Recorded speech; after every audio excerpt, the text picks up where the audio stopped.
টানা বৃষ্টিতে জলমগ্ন দক্ষিণবঙ্গ, ফুসছে ঢুলুং, কংসাবতী, শিলাবতী, সুবর্ণরেখা নদী সহ একাধিক নদী। এখনো জলের তলায় ঘাটালের বিস্তীর্ণ এলাকা। তার মধ্যে আজ সকাল থেকে আকাশের মুখ ভার নতুন করে ভ্রুকুটি দুর্যোগের জেলায় জেলায়।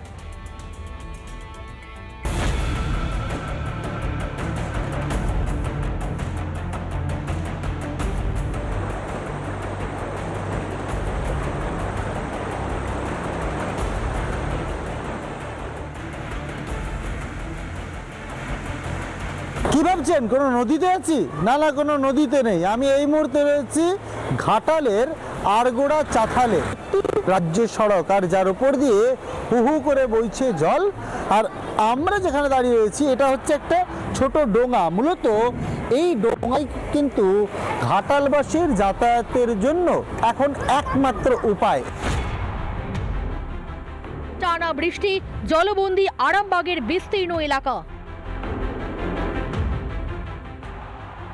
হঠাৎ করে নতুন করে মুন্ডেশ্বরীর জলের চাপ, সেই জলের চাপে এবার হাওড়া এবং হুগলির মধ্যে সংযোগকারী একমাত্র বাঁশের সেতু, সেই সেতু খানাকুলের পানশিউলি এলাকার সেতু, সেই সেতু কিন্তু জলের তোড়ে ভেঙে পড়েছে।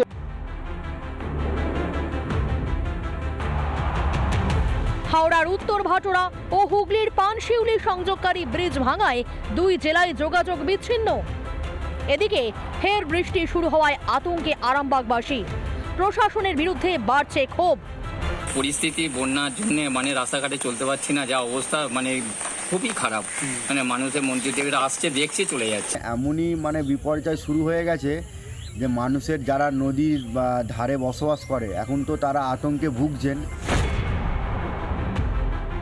হাওড়ার আমতা কুলিয়া এবং ভাটোরা যাবার সেই যে ব্রিজটা আমি একটু দেখাতে বলবো। এই যে ব্রিজ এবং যাত্রীবাহী নৌকো নিয়ে মানুষ পারাপার করছে এবং নৌকো ছাড়া তারা যাতায়াত করতে পারছে না। বিপদ সীমা দিয়ে জল বইছে মুন্ডেশ্বরী নদীর এবং তার পাশেই রয়েছে রূপনারায়ণ। একেবারে 40,000 কিউসেক জল ছেড়েছে জলাধার থেকে। তবে জল ছাড়ার পরিমাণ কমিয়েছে দুর্গাপুর ব্যারেজ। গতকাল ৭৭,৮০০ কিউসেক জল ছাড়া হলেও এদিন সকালে জল ছাড়া হয়েছে ৬৪,১৫০ কিউসেক। হাতিয়ারা ২ নম্বর গ্রাম পঞ্চায়েত অন্তর্গত সুলঙ্গুড়ি ঘোষপাড়া এলাকায় যে রাস্তাটি রয়েছে সেই রাস্তাটি ইতিমধ্যে জলের তলায় চলে গেছে। বড় বড় অট্টালিকা তৈরি হচ্ছে ওই ঘোষপাড়া এলাকায়, কিন্তু নিকাশি ব্যবস্থার কাজ করছে না পঞ্চায়েত, যার ফলে কিন্তু দুর্ভোগের শিকার হতে হচ্ছে সাধারণ মানুষকে। আগামীকাল থেকেই উত্তরবঙ্গে কোথাও মাঝারি এবং কোথাও ভারী বৃষ্টির পূর্বাভাস রয়েছে। পাহাড়ে যদি একইভাবে ভারী বৃষ্টি হয় তাহলে তিস্তা, তোরসা, রায়ডাক, জলঢাকা সহ একাধিক নদীতে জলস্তর বাড়ার সম্ভাবনা রয়েছে। রিপাবলিক বাংলা। এগরাতে রাস্তায় আগুন জ্বালিয়ে বিক্ষোভ গ্রামবাসীদের। কারণটা কি? কারণ 2 বছর ধরে বেহাল রাস্তা, দুর্ঘটনা নিত্যসঙ্গী, তারপরেও কোনো হেলদোল নেই প্রশাসনের। আন্দোলনকারীদের দাবি, এগরা 1 নম্বর ব্লকের চাটলা থেকে বহলিয়া পর্যন্ত 4 কিলোমিটার রাস্তাই এখন খানাখন্দে ভরা। বর্ষায় সেই রাস্তাই এখন পুকুরে পরিণত। চলাচলের অযোগ্য এই রাস্তা দিয়ে যাতায়াত করতে নাজেহাল এলাকাবাসী। তাই এদিন বাধ্য হয়ে পথে নামেন ভুক্তভোগীরা। এই সব রাস্তায় আমরা পড়ে যাই। এগুলি আমার ছোট ছেলে মেয়ে আছে, পড়তে যায়। এইসব রাস্তায় যেতে পারবে? প্রশাসনকে জানিয়েছি, পুলিশকে জানিয়েছি, সব জায়গায় জানিয়েছি, কিন্তু আমরা যে এই রাস্তায় যাবো একটা, তাটা দেখুন ওগুলোতে যাওয়া যায়? মৃত্যুর মুখে সবাই ঢলে পড়ছে পরপর। আমরা কোনো উন্নয়ন চাই না, কিছু চাই না, শুধু রাস্তাটা চাই আমরা। এই মুহূর্তে দাঁড়িয়ে আছি এগরা 1 ব্লকের চাটলা থেকে যে শিবপুর যাওয়ার যে রাস্তা, এই যে রাস্তা, সেই রাস্তার কিন্তু বেহাল চিত্র।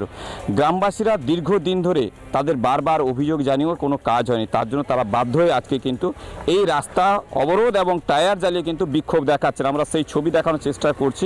গ্রামবাসীরা বিক্ষোভ দেখাচ্ছেন। আমি একটু রাস্তার ছবিটা দেখানোর চেষ্টা করব এই জায়গায় দাঁড়িয়ে। এই হচ্ছে এখানকার রাস্তা, যেখানে দেখা যাচ্ছে ট্রাক থেকে আরম্ভ করে টেকার তারা দাঁড়িয়ে যায়। এই অবস্থায় এই রাস্তার উপরে আমরা যেটা দেখাবো এটা হচ্ছে কিন্তু এই রাস্তার বেহাল অবস্থা। এই হচ্ছে জলের অবস্থা, যেখানে প্রায় 1 হাঁটু মতন থাকে জল। আবার কখনো বৃষ্টি হলে এর উপরে মানুষের যাতায়াতের কিন্তু সমস্যার দুর্ভোগে পড়তে হয়। 2 বছর ধরে জানিও এই রাস্তার কিন্তু সংস্কার কাজ হয়নি, এবং যার ফলে স্কুল যাত্রী থেকে আপনার নিত্যযাত্রী যারা স্কুল যাত্রী থেকে সাধারণ মানুষ যারা প্রতিনিয়ত যাতায়াত করেন তাদেরকে কিন্তু দুর্ঘটনা কবলে পড়তে হচ্ছে। কবে এই রাস্তার সংস্কার হবে বা কবে মানুষ যাতায়াত করতে পারবেন, কারণ সামনে আসছে বৃষ্টিকাল, এবং তার ফলে যে আরও দুর্ঘটনা কবলে পড়তে হয় মানুষদের তা কিন্তু তারা জানাচ্ছেন। ক্যামেরায় মাখন মণ্ডলের সঙ্গে বিস্মত পণ্ডা, রিপাবলিক বাংলা। কবে রাস্তার সংস্কার হবে সত্যি তার উত্তর নেই গ্রামবাসীদের কাছে। তবে স্থানীয় তৃণমূল নেতৃত্ব, বিজেপি নেতৃত্ব কি বলছেন শোনাই আপনাদের। এখানে ডেলি দুর্ঘটনা হচ্ছে, এইটা একদম ভাইটাল একটা পয়েন্ট, যেটা রামনগর থেকে টুয়ার্স মোহনপুর পর্যন্ত লোক যাওয়া আসা করে।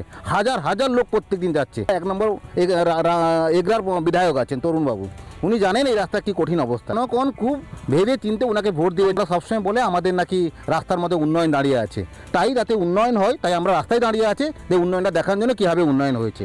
আমরা চাইছি সাধারণ মানুষ চাইছি রাস্তাটা ঠিকঠাক হোক, সাধারণ মানুষ উপকৃত হোক, এখানে হসপিটাল থেকে রুগী থেকে সবাই দিন যেতে পারে তার ব্যবস্থা। রাস্তাটা PMGSI থেকে হয়েছিল, প্রধানমন্ত্রী সড়ক যোজনা থেকে। তো 5 বছর এর AMC থাকে, সেই AMCটা কিছুদিন আগে শেষ হয়েছে।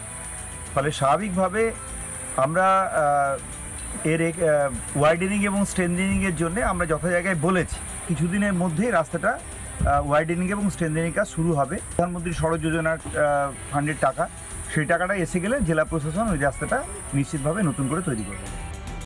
নানা ধরনের কন্টেন্ট দেখার জন্য লাইক করুন, শেয়ার করুন আমাদের ফেসবুক পেজ, সাবস্ক্রাইব করুন আমাদের ইউটিউব চ্যানেল। পাশাপাশি অন্যান্য ব্রেকিং নিউজের জন্য অবশ্যই চোখ রাখুন রিপাবলিক বাংলায়।